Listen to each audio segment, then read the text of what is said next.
जनगणना हो, जातिगत जनगणना की कोई आवश्यकता नहीं। जातीय जनगणना होने के बाद तो फिर ये भी मांग आएगा कि भाई जितना जितना हमको है देश का टुकड़ा भी दे दिया जाए। बीजेपी के हरिभूषण ठाकुर बचौल अपने विवादित बयानों की वजह से जाने जाते हैं। विधानसभा के मॉनसून सत्र के पहले ही दिन बीजेपी और जदयू के बीच दूरी बढ़ी हुई नजर आ रही है। जब उनसे जातीय जनगणना के ऊपर सवाल किया गया तो हरिभूषण ठाकुर बचौल ने कह दिया कि बिहार में बीजेपी को जातीय जनगणना कबूल नहीं है। उनके इस बयान के साथ ही जदयू और भाजपा में दूरी बढ़ती हुई नजर आ रही है।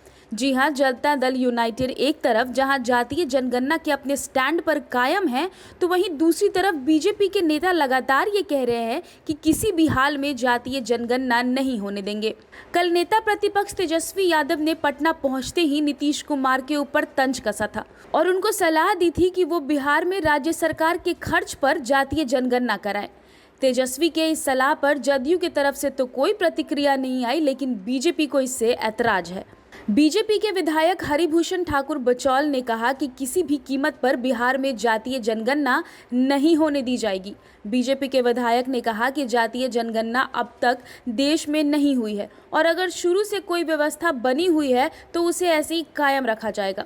इसमें बदलाव का सवाल पैदा ही नहीं होता। हरिभूषण ठाकुर बचौल ने कहा कि जनसंख्या को लेकर नीति निर्धारण करने वाले लोग बेवकूफ़ नहीं थे। उन्होंने बहुत सोच समझकर जातीय जनगणना की इजाज़त नहीं दी है। जातीय जनगणना से हमारे समाज में दूरी बढ़ेगी और इससे देश के टुकड़े हो जाएंगे। इस तरह से होना चाहिए और माननीय गृह मंत्री जी ने कहा है जिस तरह से पिछली बार हुआ है उसी तरह से होना चाहिए। नीतीश कुमार जी ने आग्रह किया।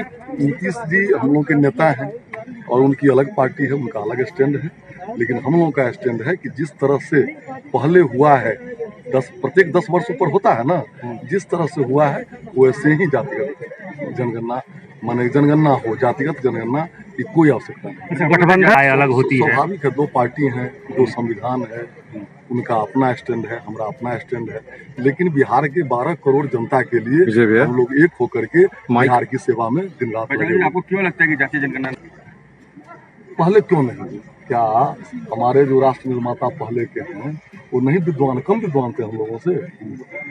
वैमनस्यता बढ़ेगी।